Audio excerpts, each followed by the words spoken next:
tenho para mim que Deus, a nós apóstolos, nos pôs nos últimos como condenados à morte, pois somos feitos espetáculo ao mundo, aos anjos e aos homens. Paulo, primeira epístola aos Coríntios, capítulo 4, versículo 9. O apóstolo é o educador por excelência. Nele reside a improvisação do trabalho e o sacrifício por si mesmo para que a mente dos discípulos se transforme e se ilumine, rumo à esfera superior.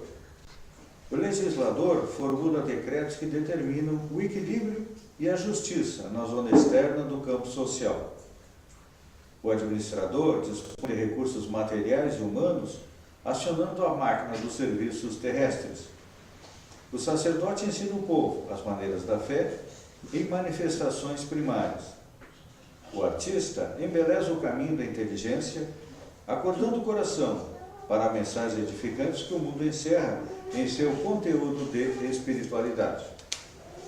O cientista surpreende as realidades da sabedoria divina criadas para a evolução da criatura, revelando-lhes a expressão visível ou perceptível ao conhecimento popular. O pensador interroga, sondando os fenômenos passageiros. O médico socorre a carne enfermiça. O guerreiro disciplina a multidão e estabelece a ordem. O operário é ativo menestrel das formas, aperfeiçoando os vasos destinados à preservação da vida. Os apóstolos, porém, são os grandes condutores do Espírito. Em todas as grandes causas da humanidade, são instituições vivas de exemplo revelador, respirando no mundo das causas e dos efeitos, oferecendo em si mesmos a essência do que ensinam, a verdade que demonstram, a claridade que acendem ao redor dos outros. Interferem na elaboração dos pensamentos dos sábios e dos ignorantes, dos ricos e dos pobres, dos grandes e dos humildes, renovando-lhes o modo de crer e de ser, a fim de que o mundo se engrandeça e se santifique. Nele surge a educação dos fatos e das ideias, de que se constituem pioneiros ou defensores pela doação total de si próprios em benefício de todos.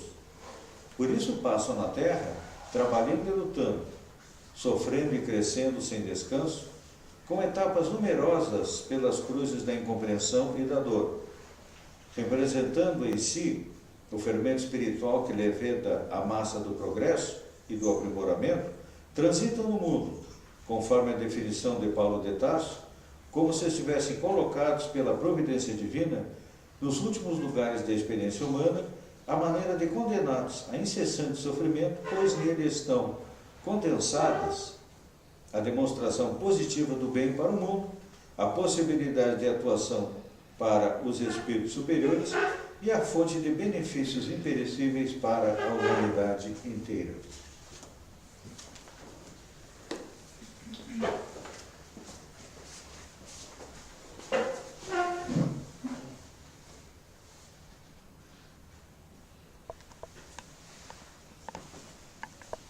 Muito boa noite a todos, que todos sejam bem-vindos. Vamos elevar então nosso pensamento a Deus, que é infinitamente bom e justo, guardar nosso Mestre Jesus em nossos corações e receber da espiritualidade amiga muitas bênçãos de paz, de amor e de serenidade. Agradecer termos conseguido chegar até aqui o nosso centro espírita kardecista, vencendo os empecilhos que sempre se põem em nosso caminho. Pedimos proteção para cada um de nós, saúde, proteção e saúde também para os trabalhadores da casa que hoje não se faz presente. E assim pedimos, Pai nosso que estais no céu, santificado seja o vosso nome. Venha a nós o vosso reino, seja feita a vossa vontade, assim na terra como no céu. O pão nosso de cada dia nos dai hoje, perdoai as nossas ofensas, assim como nós perdoamos a quem nos tem ofendido, e não nos deixeis cair em tentação, mas livrai-nos do mal. Que assim seja. Hoje teremos a nossa explanação doutrinária, a encargo da nossa companheira de ideal kardecista e trabalhadora da nossa casa, a Mariluz. vibremos positivamente para que tudo aquilo que ela preparou com muito carinho, ela consiga nos passar. Assim seja. Obrigada. Boa noite a todos. Que a paz do Divino Mestre esteja em cada coração. Assim seja. Hoje a gente vai falar dos ensinamentos do Mestre sob a luz da doutrina espírita. E o texto que vamos refletir é do capítulo 2 do Evangelho segundo o Espiritismo, onde ele diz assim: meu reino não é deste mundo. Ele cita essa frase no momento em que ele está junto com Pilatos. Quando Pilatos então fala com ele, né? Entra no palácio e chama Jesus à sua presença e pergunta: és o rei dos judeus? Respondeu-lhe Jesus então: meu reino não é deste mundo. Se meu reino fosse deste mundo, a minha gente houvera combatido para impedir que eu caísse nas mãos dos judeus. Mas o meu reino não é daqui. Disse então Pilatos: pois tu é rei? Jesus lhe disse: tu o dizes. Para isso eu nasci e para isso eu vim ao mundo, para dar testemunho da verdade. E todo aquele que crê na verdade ouve a minha voz. Meus irmãos, por essas palavras, Jesus se refere claramente à vida futura. Com o nosso destino, que é o destino da humanidade, e a preocupação que ele tem em relação à nossa evolução aqui na Terra. Vamos observar como foi a passagem do Cristo aqui na Terra, o que ele quis nos exemplificar. Vamos começar lá pelo seu nascimento. Ele veio, nasceu de uma moça humilde, Maria. Depois do seu nascimento, vamos lembrar, nasceu numa manjedoura, teve o aconchego dos animais, porque naquele momento os homens não aceitaram em nenhum lugar. Jesus naquele momento veio nos dar exemplo de humildade. Ele nasceu no meio mais humilde. Foi aconchegado numa cocheira para mostrar para nós que devemos ser humildes e valorizar os pobres. Depois, a sua vida, ele vivia falando das coisas de Deus, ajudava as pessoas pobres. Maria citava em um texto que cada vez que ela percebia, Jesus vinha para sua casa com os mendigos que ele encontrava na rua. Ele era apenas um menino. E aquilo foi preocupando ela. E daí ela disse: eu acho que o meu filho está doente, porque ele vem trazendo os mendigos todos que ele encontra na rua. E isso é perigoso. Imagina naquela época. E ela foi até o templo conversar com o sacerdote e explicou o que estava acontecendo. Então ele disse: então vamos estudar o que está acontecendo. Jesus tinha apenas uns 12 anos de idade, preocupado com os pobres, com os mendigos nas ruas. E daí ela falava com ele: o que está acontecendo? Eu estou preocupado com as coisas do meu pai. Ele estava preocupado com a construção do reino de Deus. E ainda, para a gente entender, depois disto, foi quando Maria, que foi a Jerusalém, e José, e Jesus se perdeu no meio daquele povo, e eles não encontraram mais ele. Procuraram Jesus, e encontraram ele na sinagoga, pregando, falando do reino de Deus, falando mesmo das coisas espirituais.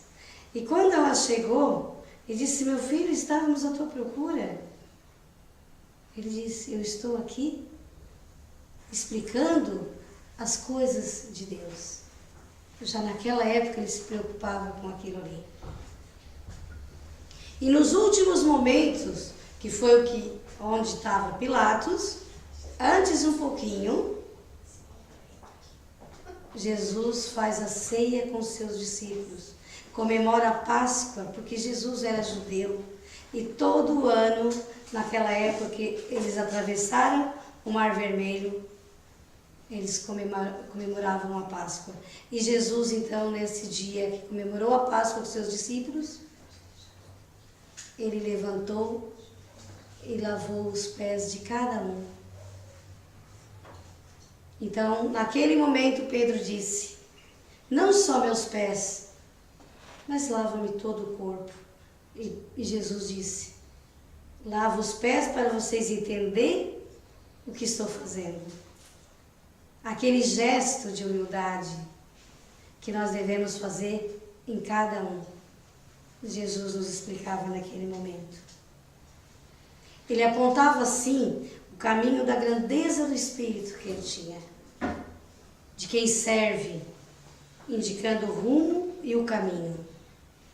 E isso ele nos diz em João: ninguém vai ao Pai senão por mim, porque eu sou o caminho, eu sou a verdade e sou a vida. Bem-aventurados os pobres de espíritos, porque deles é o reino de Deus. Aqui Jesus nos diz que se a gente é pobre de espíritos, nós somos bem-aventurados. E com certeza, se esse é o caminho que nós estamos trilhando, estamos construindo o reino de Deus no nosso coração. Nos últimos momentos de Jesus aqui na terra, ele falou aos seus discípulos assim: ainda tenho muitas coisas para dizer, mas agora vocês não seriam capazes de suportar. Quando vier o Espírito da verdade, ele encaminhará vocês para toda a verdade, porque o Espírito não falará seu próprio nome, mas dirá o que escutou e anunciará para vocês as coisas que vão acontecer. Para nós espíritas, o Espírito da verdade é o verdadeiro Cristo, em espírito e verdade, nesta doutrina consoladora que nós temos. Tenho-vos dito isto para que em mim tenhais paz, a paz do Cristo. No mundo tereis aflições, mas tende bom ânimo. Isso ele diz para cada um de nós. No meio das tribulações, tenham bom ânimo. Eu venci o mundo. E quando Jesus afirma que venceu o mundo, ele estava informando para nós que a verdadeira batalha a ser ganha é aquela que travamos diariamente, todos os dias. São as nossas imperfeições, que cada um tem, e que nós temos que todos os dias tentar nos burilar. Neste mundo escola em que vivemos, de provas, de expiações, de testemunhos, de experiência, de idas e vindas, de encontros, desencontros, de lutas, revoltas, que muitas vezes a gente tem, revolta da vida, revolta por alguém que nos fez algum mal, né? É onde a gente burila as imperfeições. Vencer este mundo é bem diferente de que vencer no mundo. No diálogo com Pilatos, Jesus esclarece dizendo: o meu reino não é deste mundo. Significa que o reino dele é um reino espiritual. Mais tarde, a doutrina espírita veio nos mostrar, nos esclarecer que esse reino é a pátria de onde se origina o espírito imortal. A doutrina espírita é fundamentada nisto. A Bíblia Caminho do Testamento Xavieriano, de Chico Xavier, Emmanuel nos fala assim: mas quando vier aquele Espírito de verdade, ele vos guiará em toda a verdade. De que maneira vencerá o Espiritismo os obstáculos que lhe agigantam à frente? Esta foi a pergunta que Emmanuel faz. Devemos disputar sapiências políticas ou dominar a fortuna terrestre? Será que foi para isso que Jesus veio nos ensinar? Que nós devemos disputar política, disputar as coisas terrenas?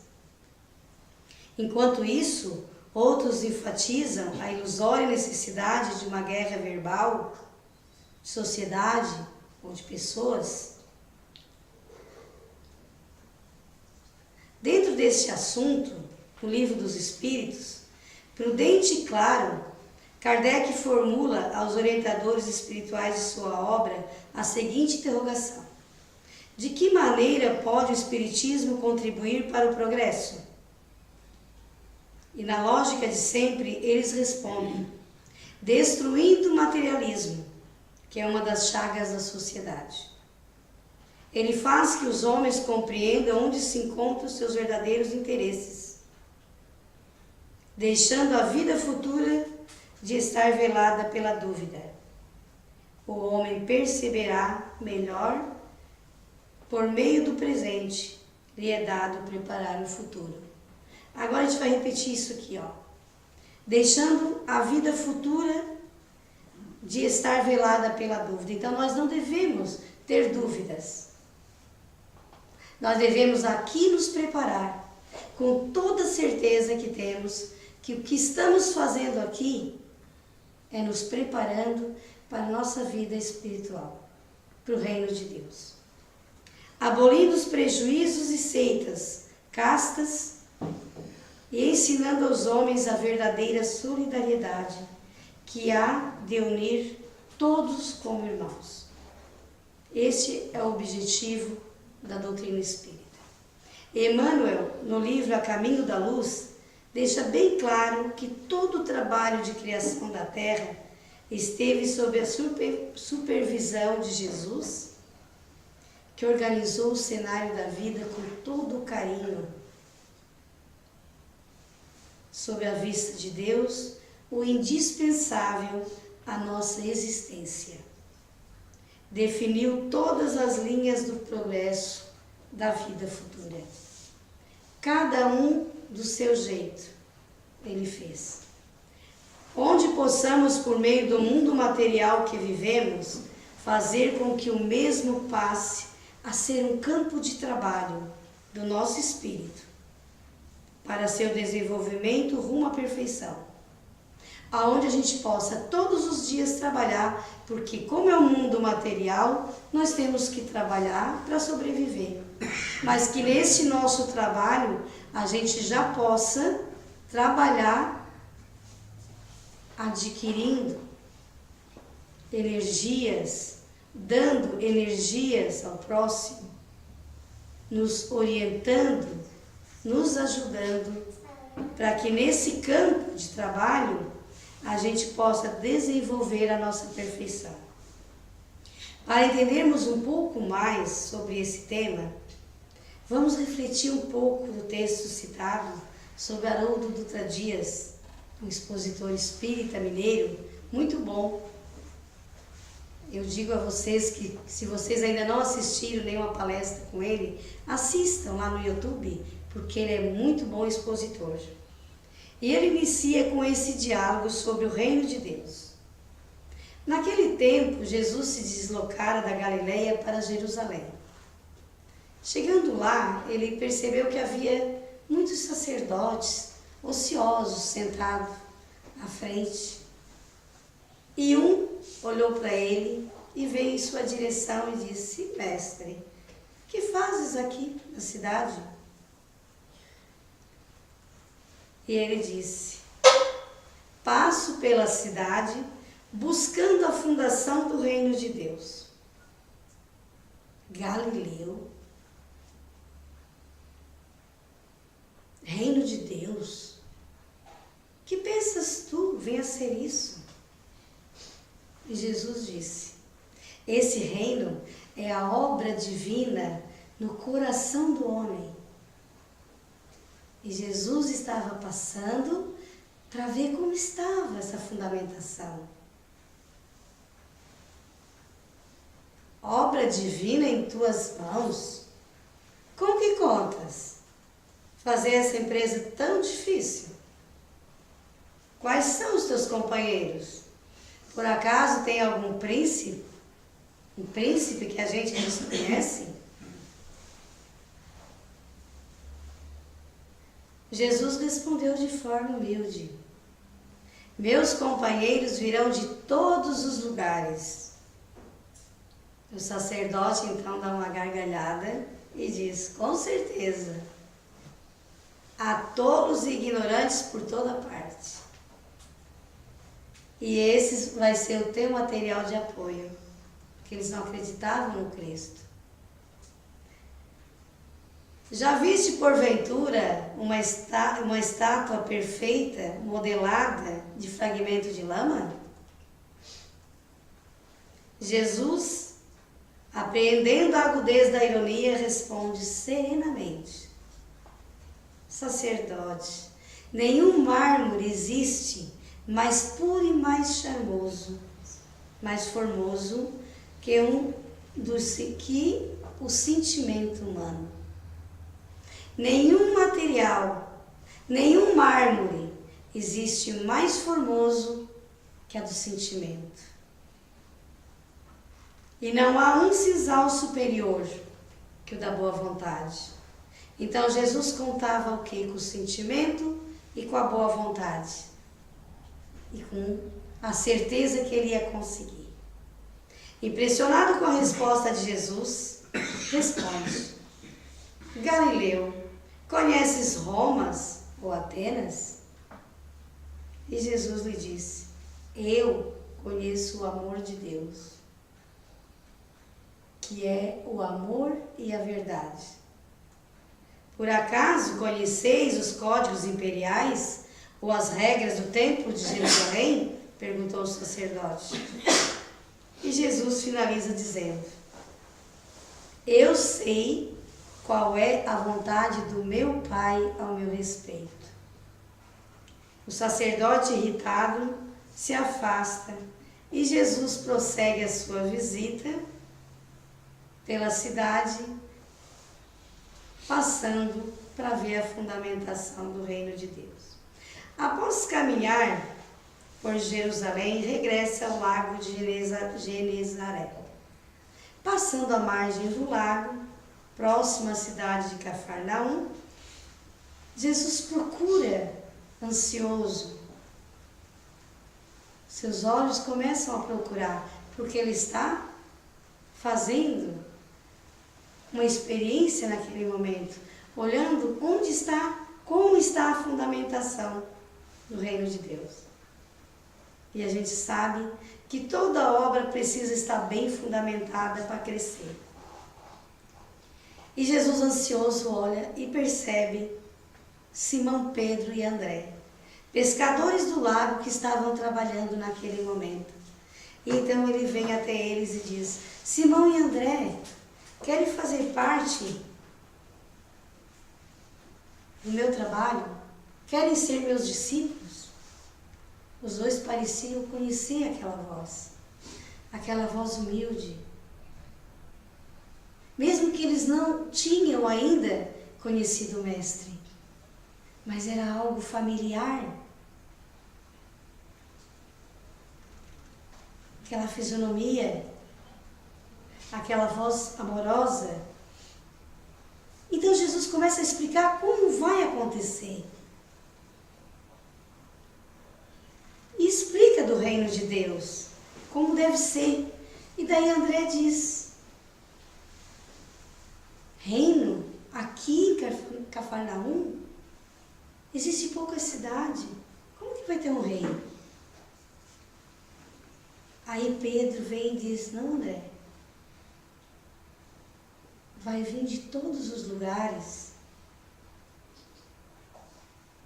e o reino vai abranger a todas elas e todas vão poder fazer parte desse reino. E Jesus então sorriu, satisfeito de ver a forma ingênua, mas ao mesmo tempo humilde de Pedro em relação ao reino de Deus. E assim começava ali o trabalho apostólico. Os apóstolos em momento nenhum sabiam da convocação, o que eles teriam que fazer. Eles simplesmente disseram, sim, eu vou ir. E seguiram o Cristo.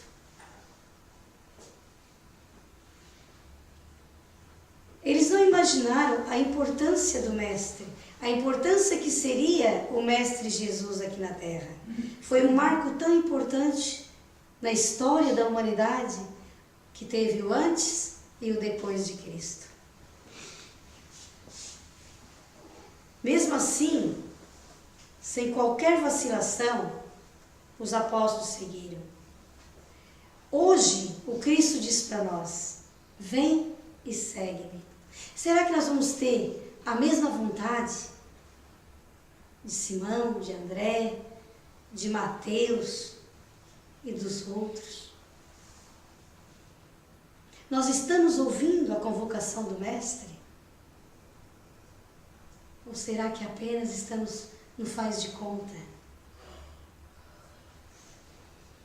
Quando o Mestre veio ao mundo, ao nosso mundo aqui, o povo que estava sentado em trevas viu uma grande luz.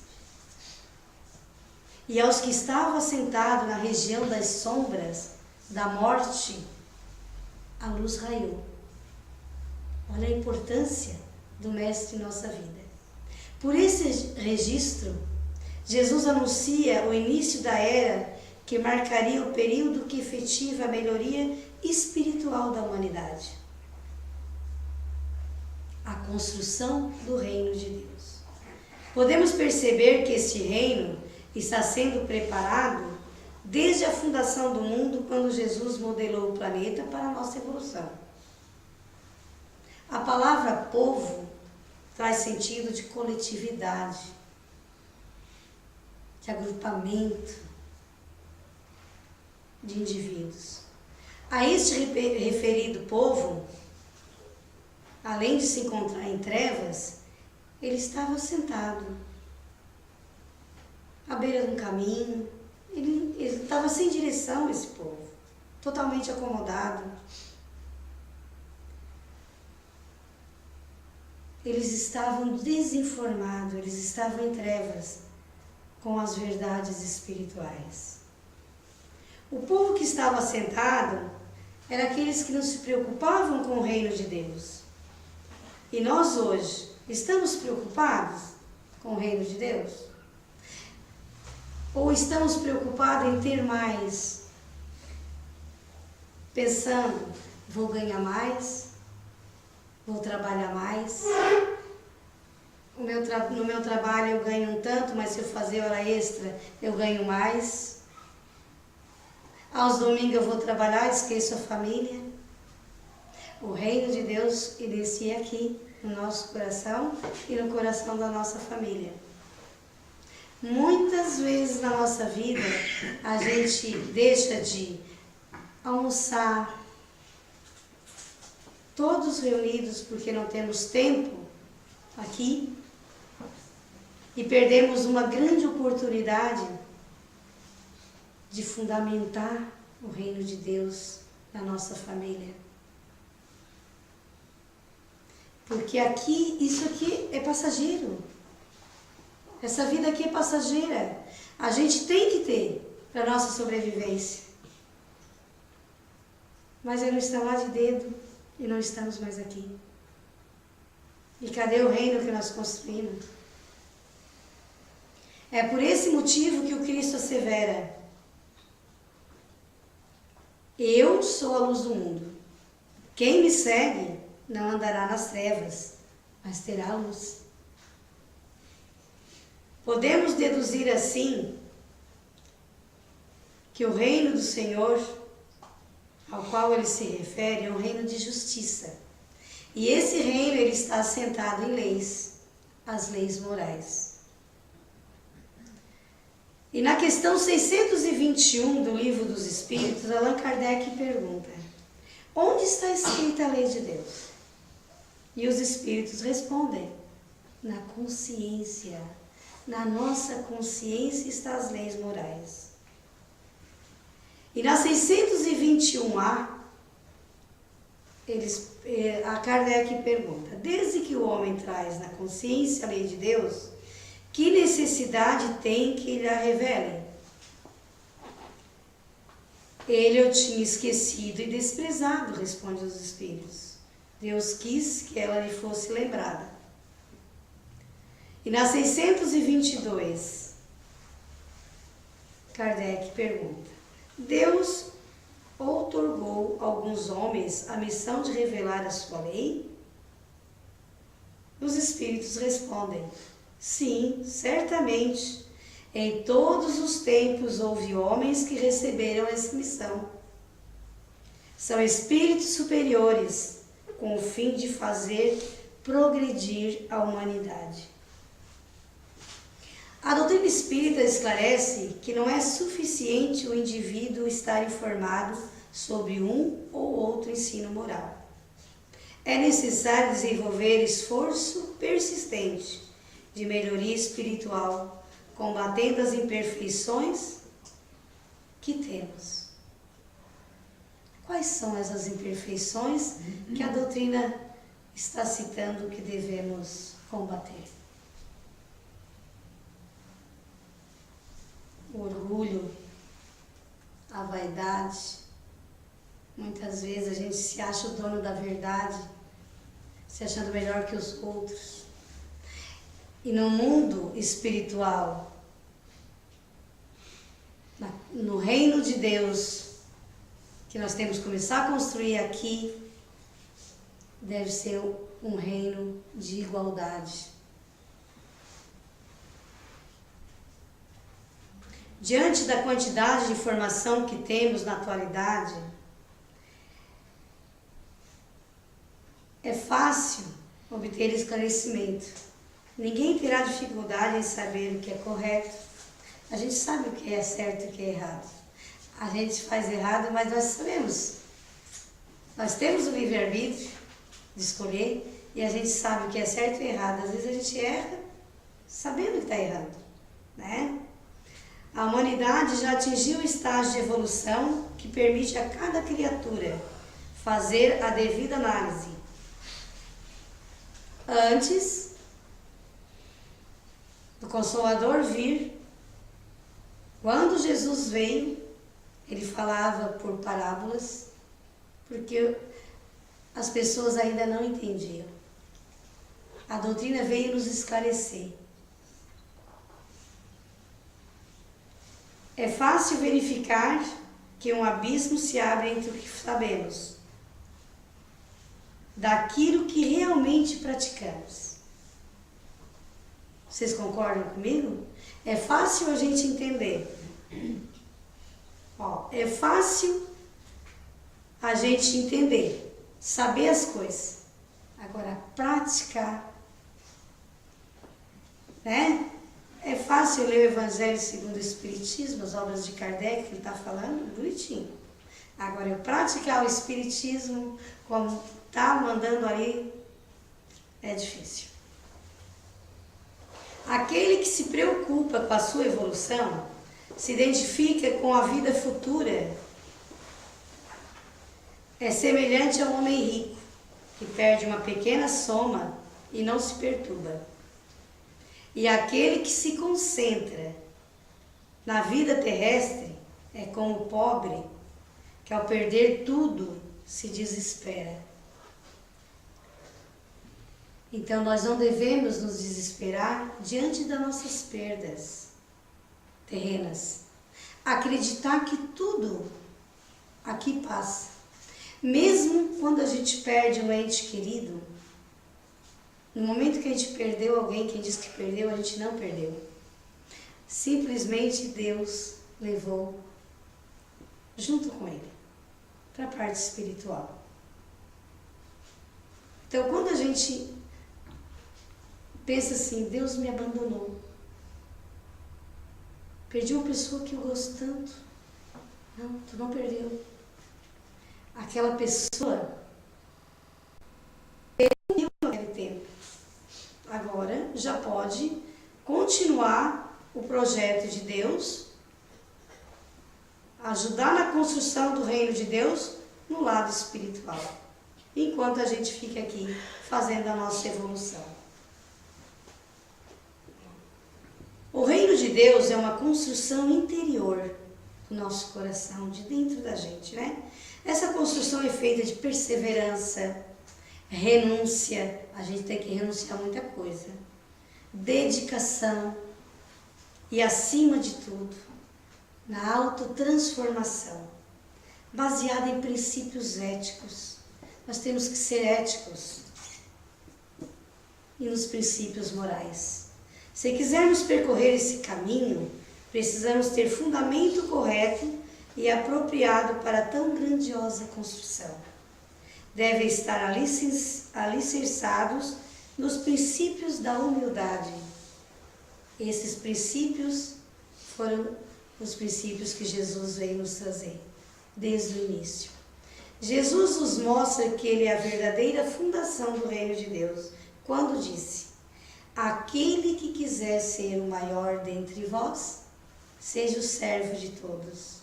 E Ele disse isso lá quando Ele estava lavando os pés dos discípulos. Irmãos, rememoremos a advertência do Cristo, quando nos afirma que o reino de Deus não vem até nós com aparências exteriores. Ele não vem com aparência bonita. Se precisamos de renúncia, se precisamos estar vigilantes, nós temos que entender que esse reino é um reino interior, com aparência interior.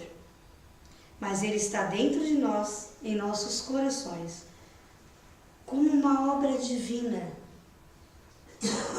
para que possamos edificá-lo todos os dias. Não nos esqueçamos que a doutrina espírita é luz em nossas mãos, que os conhecimentos do Cristo são luz para que a gente clareie a caminhada do nosso irmão. Tenha uma boa noite, que a paz do Cristo esteja em cada coração. Agradecemos então a nossa companheira de doutrina, Maria Lúcia, pela explanação. Mais um aprendizado para cada um de nós. Então, queridos irmãos, com o nosso pensamento elevado a Deus, Deus Pai infinitamente bom e justo, recebamos da espiritualidade amiga fluidos salutares para o nosso corpo, para o nosso espírito. No começo pedimos por nós, agora vamos pedir então que esses fluidos emanados das nossas orações vá até os nossos lares, levando proteção para os nossos familiares que lá ficaram, que vá até os hospitais, levando a cura, resignação para as pessoas que lá estão, que vá até os presídios, levando perdão, arrependimento, que Jesus, em sua infinita bondade, proteja nossas crianças e proteja nossos vizinhos, nosso bairro. E agora, vamos ficar em nossas cadeiras o mais confortável possível para receber o nosso passe coletivo. Que nesse momento, cada um de nós que tem a seu lado um espírito desencarnado, um espírito protetor, porque tudo que acontece nesse momento aqui na nossa casa espírita está acontecendo no plano espiritual.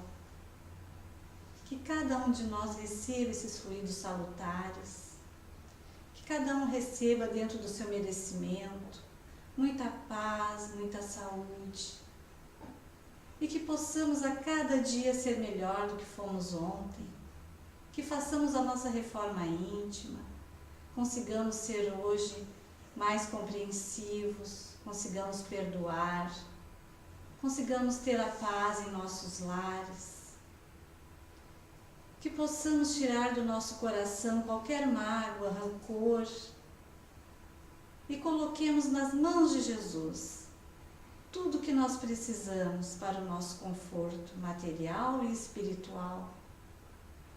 Que façamos nossas preces, que é o remédio para a nossa alma, e pedimos à espiritualidade amiga que coloque nas aguinhas das pessoas que ali as trouxeram fluidos salutares para o corpo e para o espírito. Que a espiritualidade amiga também coloque na caixinha de orações para cada nome ali de encarnado e desencarnado, cada um no seu merecimento. E assim pedimos: que Pai nosso que estais no céu, santificado seja o vosso nome, venha a nós o vosso reino, seja feita a vossa vontade, assim na terra como no céu. O pão nosso de cada dia nos dai hoje, perdoai as nossas ofensas, assim como nós perdoamos a quem nos tem ofendido, e não nos deixeis cair em tentação, mas livrai-nos do mal, que assim seja. Vamos em paz, que Jesus nos abençoe, e na saída ali temos a nossa aguinha fluidificada. Ótima semana.